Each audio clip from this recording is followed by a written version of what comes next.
live streaming and how that ties into online marketing, especially for entrepreneurs. And it was a really great experience, and it just made me realize that I really need to share this.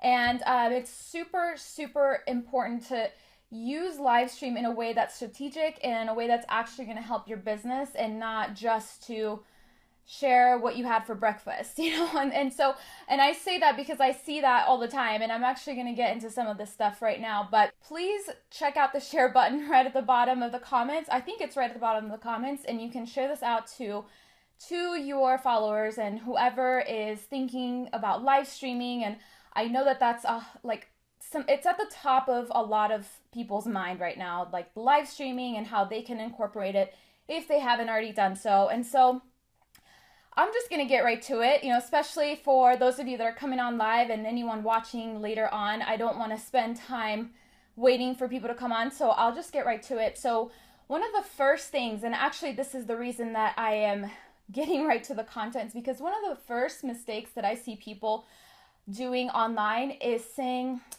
I'm just going to wait like 5 or 10 minutes until people start showing up. And so if you have done a live stream, you've probably noticed that Facebook takes a second to show it to people.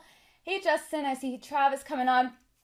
So if as you're coming in, Bev, just pop something in the comments. Let me know you're live and you can hear me okay and everything's good. So like I was saying, one of the first things I've noticed is people just waiting to share the content. And like I said, the majority, just based on what I've noticed, based on the stats that I've looked at, the numbers, most people that watch your replay or watch your Facebook live videos are not actually on live.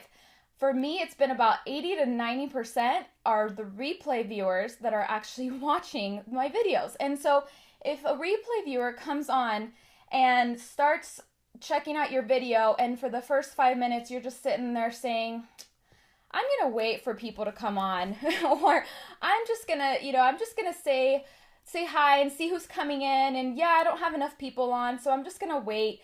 That's going to make people tune you out, and it's going to make people say, you know what? I don't have time for her to, who knows how long it's going to take her. And I don't know if you've ever done that, if you've hopped on a live stream and you've heard the person say, I'm going to wait until people come on live. And then you find yourself thinking, well, how long is that going to take? And then sometimes if you're watching the replay, you have the option to fast forward to maybe the actual content. But even then you're trying to guess, well, how long does this person take? And I've seen some people that literally will take 10 minutes, like a whole 10 minutes just sitting there, kind of just blah, blah, blah. And granted, you have to find a good balance, because live videos and live streaming, the whole point of it is so that you can actually interact with people live, right? But my suggestion to people is to find a good balance of interaction versus actually delivering your content. Because if you're sitting there waiting or wanting more people on before you actually start sharing anything, then you're gonna have people tune you out and not actually listen to your content, which that's the whole point of it. You want people to get to know you, like you, and trust you, right?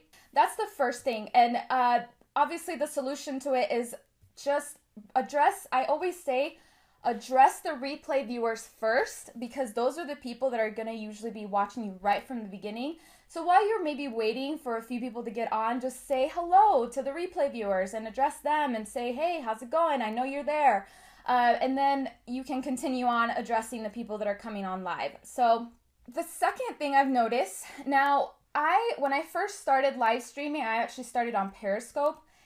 When it first came out, I really loved the idea of live streaming, and so I jumped on that bandwagon. And then, about a year later, Facebook, obviously being the big head honcho that they are, adopted the live streaming into their platform. And obviously, you can't really beat Facebook. I mean, any other platform that tries to compete, there's just no competition. Facebook has everyone and their mom and their grandma is on Facebook, right?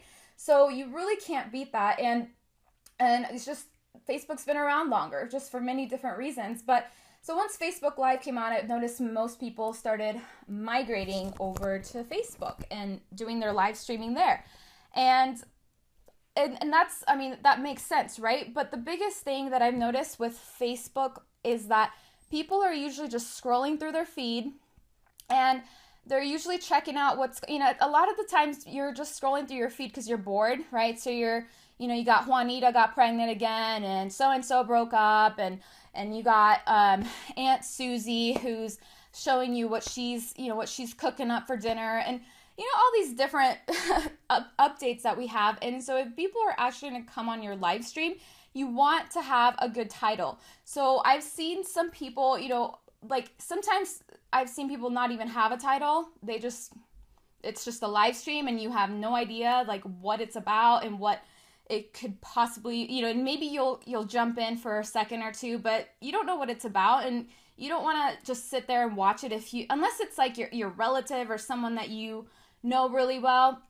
And maybe then, like, you'll have your mom watching you on live if you like I said, most of us have our moms on Facebook. So, you'll get her watching you and saying, yeah, go Desi. But that's the thing, that you want to have a catchy title that basically tells people exactly what it is you're talking about, and what they can expect from, and if it's worth it for them to actually jump on your live stream. And so if anyone is thinking about live streaming, don't delete your app from your phone, because I have deleted my app and I'm re-downloading it to do this.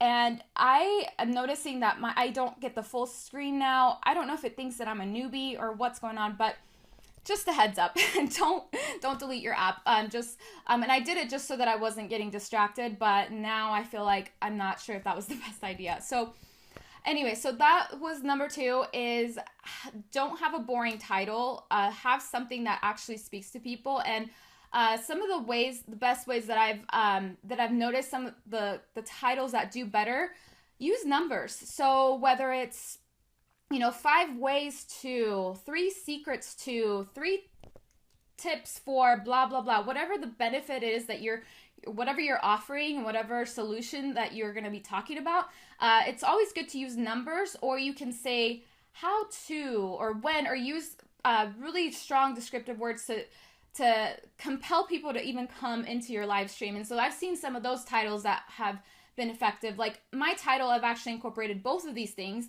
just to kind of show you what I'm talking about. 3 mistakes or 5 mistakes I see entrepreneurs making in live stream and how to avoid them. So that's just one way. And then let's see, the other one that I had was if you can, give a specific time frame. So if, for example, maybe you are, I don't know, a relationship coach or a love coach, maybe you can tell people, well, 5 ways to insert your benefit within 60 days, or within maybe 5 ways to find the love of your life in the next 60 days. And that's just really powerful, and it tells people exactly what to expect and in what time frame. And when you're that specific, it's kind of hard to resist to say, oh man, that's what I really want. And so your ideal audience is going to come on, and they're going to want to listen to what you have to say, because if that's the outcome that they want. So, and once again, that goes back to knowing what outcomes your ideal audience wants. So what are they most looking for? What do they most desire? So third mistake that I see people making is not, and I kind of mentioned this already, but not really having a good balance between engagement versus delivering content. So what do I mean by that? So maybe I've seen some people, so I'll give you an example, and this is something that I had happen to me, and it really stuck out to me, and it made me think like, and this was a person that supposedly was teaching people about live streaming, and this is kind of what caught me off guard. Like I said, you have to find a good balance, because back to the story, so I had someone that friended me on Facebook, and I didn't know who she was. I noticed that she was an entrepreneur. I added her, and one day I saw her pop on my newsfeed, and she was live streaming, and I thought, well, great, maybe I'll go in and connect with her and make a friendship, and it'll be great. So I started commenting, and I commented the first time, she didn't acknowledge it, didn't say anything. Commented again, I thought maybe she just missed it. Sometimes that happens, maybe you're just trying to speak and you miss it. Commented again, nothing still. I commented a third time, and she still completely just, I think she was even answering other comments, and which is fine. I thought that's okay. She'll probably get to my comment later. She'll probably come back to it and answer it and engage then. So it wasn't a big deal until, a week or so went by, and I noticed that she never, not once, acknowledged a single comment I made, like nothing. And that just that did not make a good first impression to me, especially since she added me and she never had spoken to me, nothing. And then I was reaching out to her trying to build a relationship, and nothing. I'm like, what are you trying to do? Are you just trying to have 3,000 friends on Facebook? So it was very strange to me, and I think that's something to really watch out for. So make sure that when you're on a live stream, if you can't address someone on the live, maybe you're in the middle of your train of thought and you're actually delivering your content and you don't want to lose where you're at, which I am guilty of being super ADD. If I see a comment, I want to immediately answer it. And so, like I said, you want to find a good balance. So if you can't address them on your live stream, make sure you come back and type a response or acknowledge people, that take the time out of their day to watch your live stream. It can happen. Like if you're in the middle of a live stream, you're not always going to, there's comments coming. You can't always respond to them right away. But at least take the time after your live stream to say, hi, thank you for popping in. Thanks for your input. Thanks for your feedback. Answer the questions or whatever it may be. So the fourth mistake that I see people also making is not having a great setup. So what do I mean by this? So there's a few different things. One is bad lighting. So I always tell people, do your videos and your lives either in front of natural lighting, like in front of a window. And a lot of times I have a window right behind me. That's usually where I do them. If it's later in the day, I had a Lumi case that I was using at one point. Most recently, I've gotten a ring light. That's what I'm using now because it makes such a huge difference in the quality of your video. So that's one thing I say. The lighting, you want to make sure you're not like in a dark room and you look all blurry. People can't even see your face. I've seen that. And I'm like, especially if no one has seen you before, if it's not your mom that's coming on your live stream, it's actually someone that could potentially be a client and they're coming on and they're trying to check you out and they just see like some dark shadow or they can't really see your face. I mean, that's the whole point of live stream is so people can see your face and see you're a real person. So bad lighting, make sure people can see you. Another thing I've noticed is bad audio. So that's even worse than bad lighting because if people can't hear you or there's a ton of background noise or whatever, then they can't hear you, they can't hear your content. Deuces, right? Peace out. They're not going to stick around. The other one is having a shaky camera. That's another one I've noticed, like people will get on and it's like earthquake central over there, and I'm like, are you okay? Like, are you having like a seizure or like what's happening with your phone? And it's distracting, and I don't know about you, but I'm very easily motion sick, and so when I see like the camera going all over the place and everything's just kind of crazy, I don't know, unless the content is mind-blowing, I'm usually not going to stick around, and I know a lot of others are like that too. So just make it a seamless experience for whoever is watching you. Another thing I think is really funny and interesting to me, I've heard of a lot of entrepreneurs saying, and granted, you don't have to have everything perfect. I 100% believe that not everything has to be perfect. Your hair doesn't have to be perfect all the time. Sometimes I'll get on and I'm like in workout clothes and hair sweaty, whatever, but trust me, you are making first impressions every single time that you are getting on a live stream. There's some people that have already seen you before. There's other people that have never come across you before, and they're going to make judgments. I mean, that's just how our human brains work. They're going to make judgments based on the first thing that they see about you. And so I just have seen these people that literally will come on and like they look like they just rolled out of bed, or they just look like they didn't care that day. And I'm just saying, I'm really big on your personal brand and how you're coming across and the first impressions you're making. I mean, think of it as dating. Everyone can usually relate to dating. And when you're dating, yes, you want someone that's going to love you for you, right? And then same thing for, if you're an entrepreneur, you're a business owner, you want people to want your content and your message. However, I don't think anyone's going out there trying to find, their partner or whatever, and just going out there looking like they just rolled out of bed or they just slept under a bridge, and going out there saying, well, just love me for who I am. Like, don't judge me, just love me for who I am. Like, doesn't quite work that way. You have to kind of hook them in some way. And the best way to do that is to have a really strong personal brand and personal aspect to you. And that's why I am really big into using style and beauty, especially for women. I mostly work with women, but just using that to really up level how you're showing up, how you're coming across and looking like you're matching your high-end brand that you are, and especially if you're commanding premium prices. So I'm just saying, people are watching, and people are making assumptions on you based on the first impressions of you, okay?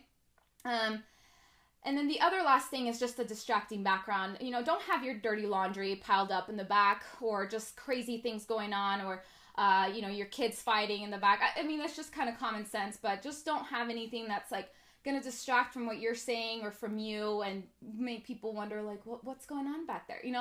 The background shouldn't be more exciting than you and what you're sharing, okay?